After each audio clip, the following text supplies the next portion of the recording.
Hari ni Cowboy detailing sampai rumah customer area Dengkil. Honda Jazz ni baru je lepas siap cat keseluruhan body. Tapi banyak sangat kesan buffer mark selepas cat dan banyak orange peel yang tinggal lagi.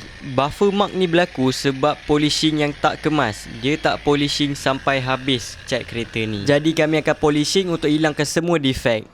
Boleh tengok ni belah kiri kami dah polish, hilangkan buffer mark tadi. Yang ni masih ada. Memang beza teruk. Okey, ini orange peel pula ada dekat bonnet depan. Kulit limau ni memang akan ada lepas kita cat kereta. Jadi kita kena potong sampai habis baru hilang.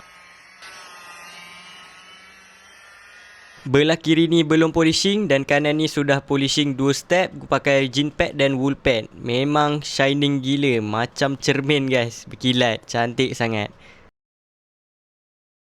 Kita sambung lagi hilangkan buffer mark dekat seluruh body kereta ni. Jadi kalau korang duduk area Lembah Kelang, kita orang boleh datang ke rumah korang tahu untuk buat polishing kereta. Dan selepas siap polishing, korang boleh pilih sama ada untuk protection body kereta nak guna sealant wax ataupun nak ceramic coating.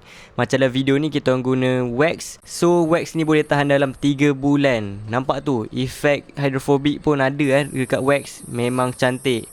Memang akan shining gila kereta korang. Jadi tolong komen guys, hasil kerja kita orang cantik tak cantik? Apa-apa jika berminat boleh whatsapp kita orang untuk book slot korang ya.